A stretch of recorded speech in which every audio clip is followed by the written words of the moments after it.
explanatory memorandum as to the action taken on the recommendations contained in the above report. Item number 2, माननीय वित्त मंत्री Nirmala Sitharaman ji.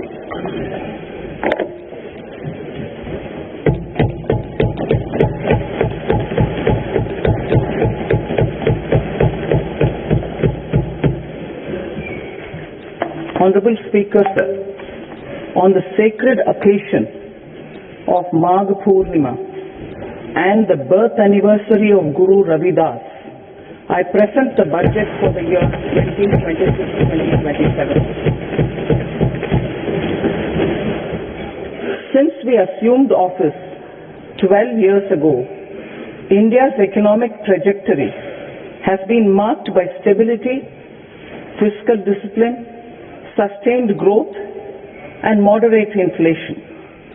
This is the result of conscious choices we have made, even in times heightened uncertainty and disruption. Our government, led by Honorable Prime Minister Modi, has decisively and consistently chosen action over ambivalence, reform over rhetoric, and people over populism. We have pursued far-reaching structural reforms, fiscal prudence and monetary stability, whilst maintaining a strong thrust on public investment. Keeping Atmanirbharta as a lodestar, we have built domestic manufacturing capacity, energy security, and reduced critical import dependencies. Simultaneously, we have ensured that citizens benefit from every action of the government, undertaking reforms to support employment generation, agricultural productivity, household purchasing power, and universal services to people. These measures have delivered a high growth rate of around 7% and helped us make substantial strides in poverty reduction and improvement in the lives of our people. Today, we face an external environment in which trade and multilateralism are imperiled and access to resources and supply chains are disrupted. New technologies are transforming production systems while sharply increasing demands on water, energy, and critical minerals. India will continue to take confident steps towards Viksit Bharat, balancing ambition with inclusion. As a growing economy with expanding trade and capital needs, India must also remain deeply integrated with global markets, exporting more and attracting stable long-term investment. As I begin Part A, I want to express my gratitude to the people for standing firmly with us as we forge our way together towards becoming one of the largest economies of the world.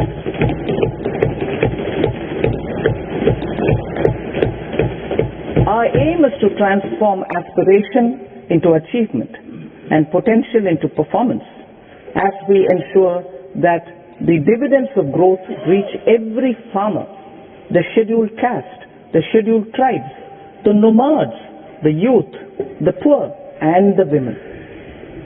In Viksit Bharat Young Leaders Dialogue 2026, several innovative ideas were shared with our Prime Minister, which have inspired many of the proposals, making this a unique Yuva Shakti-driven budget. Our government's sankalp is to focus on our poor, underprivileged, and the disadvantaged.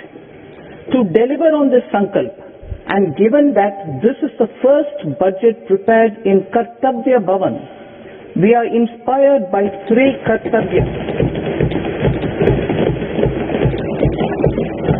Our first Kartavya is to accelerate and sustain economic growth by enhancing productivity and competitiveness and building resilience to volatile global dynamics. Our second Kartavya is to fulfill aspirations of our people and build their capacity, making them strong partners in India's path to prosperity. Our third Kartavya, aligned with our vision of Sabka Saath, Sabka Vikas, is to ensure that every family, community, region, and sector has access to resources, amenities, and opportunities for meaningful participation. This threefold approach requires a supportive ecosystem. The first requirement is to sustain the momentum of structural reforms, continuous, adaptive, and forward-looking. Second, a robust and resilient financial sector is central to mobilizing savings, allocating capital efficiently, and managing risks. Third, cutting-edge technologies, including AI applications, can serve us as force multipliers for better governance. Reform Express. Our government has undertaken comprehensive reforms towards creating employment, boosting productivity, and accelerating growth. After the Prime Minister's announcement on Independence Day in 2025, over 350 reforms have been rolled out. This includes GST simplification, notification of labor codes, and rationalization of mandatory quality control orders. High-level committees have been formed, and in parallel, the central government is working with the state governments on deregulation and reducing compliance requirements. The Reform Express is well on its way and will maintain its momentum to help us fulfill our Kartavya. I now move to specific proposals. Under our first Kartavya, to accelerate and sustain economic growth, I propose interventions in 6 areas. 1. Scaling up manufacturing in 7 strategic and frontier sectors. 2. Rejuvenating legacy industrial sectors. 3. Creating champion MSMEs. 4. Delivering a powerful push for infrastructure. 5. Ensuring long-term security and stability. And 6. Developing city economic regions. Scaling up of manufacturing in 7 strategic and frontier sectors. Biopharma Shakti, meaning biopharma strategy for health advancement through knowledge, technology, and innovation. India's disease burden is observed to be shifting towards non-communicable diseases like diabetes, cancer, and autoimmune disorders. Biologic medicines are key to longevity and quality of life at affordable costs. To develop India as a global biopharma manufacturing hub,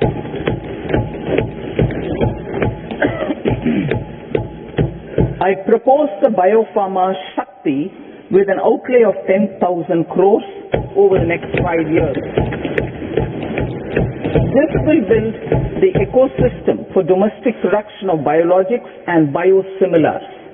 The strategy will include a biopharma focus network with 3 new national institutes of pharmaceutical education and research, popularly known as NIPERS, and upgrading 7 existing ones. It will also create a network of 1,000 accredited India clinical trials sites. We propose to strengthen the Central Drug Standards Control Organization to meet global standards and approve timeframes through approval timeframes through a dedicated scientific review cadre and specialists. India's Semiconductor Mission 1.0 expanded India's semiconductor sector capabilities. Building on this, we will launch ISM 2.0 to produce equipment and materials, design full-stack Indian IP, and fortify supply chains. We will also focus on industry-led research and training centers to develop technology and skilled workforce. The Electronics Components Manufacturing Scheme, launched in April 2025 with an outlay of 22,919 crores, already has investment commitments at double the targets. We propose to increase the outlay to 40,000 crores to capitalize on this momentum.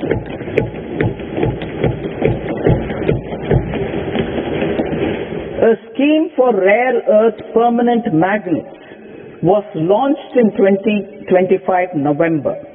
We now propose to support the mineral-rich states of Odisha, Kerala, Andhra Pradesh and Tamil Nadu to establish dedicated rare earth corridors to promote mining, processing, research and manufacturing. To enhance domestic chemical production and reduce import dependency, we will launch a scheme to support states in establishing 3 dedicated chemical parks through challenge route on a cluster-based plug-and-play model. Strong capital goods.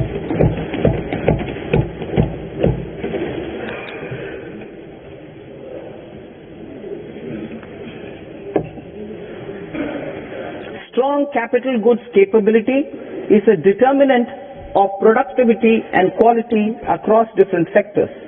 Towards building this capacity, I propose the following. High-tech tool rooms will be established by central public sector enterprises at 2 locations as digitally enabled automated service bureaus that locally design, test and manufacture high-precision components at scale and at lower cost. 2. A scheme for enhancement of construction and infrastructure equipments will be introduced to strengthen domestic manufacturing of high value and technologically advanced CIE. This can range from lifts in a multi-storied apartment or firefighting equipment in multiplexes, large or small, and to tunnel boring equipments for building metros and high-altitude roads. I also propose a scheme for container manufacturing to create a globally competitive container manufacturing ecosystem with a budgetary allocation of 10,000 crores over a 5-year period. For the labor-intensive textile sector, I propose an integrated program with 5 subparts. 1. The National Fiber Scheme for Self-Reliance in Natural Fibers, such as silk, wool and jute, man-made fibers, and new age fibers. Textile expansion and employment scheme to modernize traditional clusters with capital support for machinery, technology upgradation, and common testing and certification centers. 3. The National Handloom and Handicraft Program to integrate and strengthen existing schemes and ensure targeted support for weavers and artisans. Tex Eco Initiative to promote globally competitive and sustainable textiles and apparels. Samarth 2.0 to modernize the upgrade the textile skilling ecosystem through collaboration with industry and academic institutions. Further, I propose to set up mega textile parks in challenge mode. They can also focus on bringing value addition to technical textiles. I propose to launch the Mahatma Gandhi Gram Swaraj initiative to strengthen khadi, handloom and handicraft. This will help in global market linkage and branding. It will streamline and support training, skilling, quality of process and production. This will benefit our weavers, village industries, One District, One Product ODOP initiative and also our rural youth. India has the potential to emerge as a global hub for high-quality, affordable sports goods.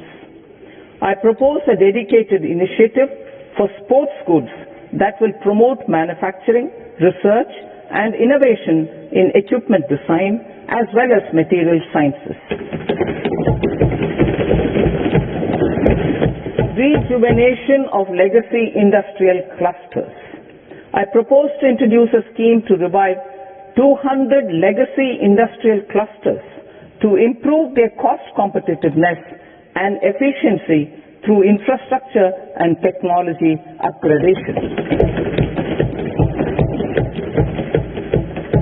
Creating champion SMEs and supporting micro enterprises.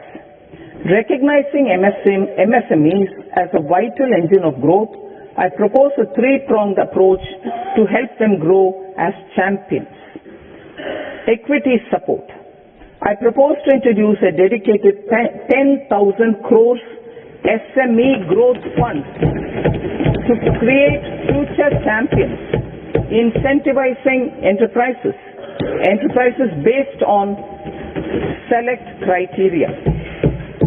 I also propose to top up the Self-Reliant India Fund set up in 2021 with 2,000 crores to continue support to micro enterprises and maintain their access to risk capital.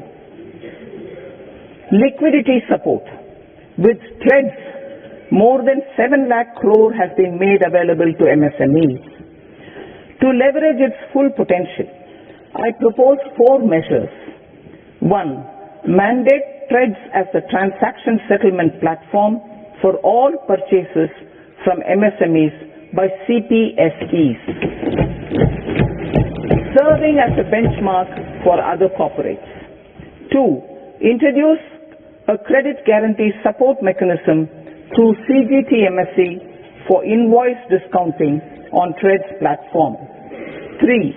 Link GEM with TReDS for sharing information with financiers about government purchases from MSMEs, encouraging cheaper and quicker financing. 4. Introduce TReDS receivables as asset-backed securities, helping develop a secondary market, enhancing liquidity and settlement of transactions.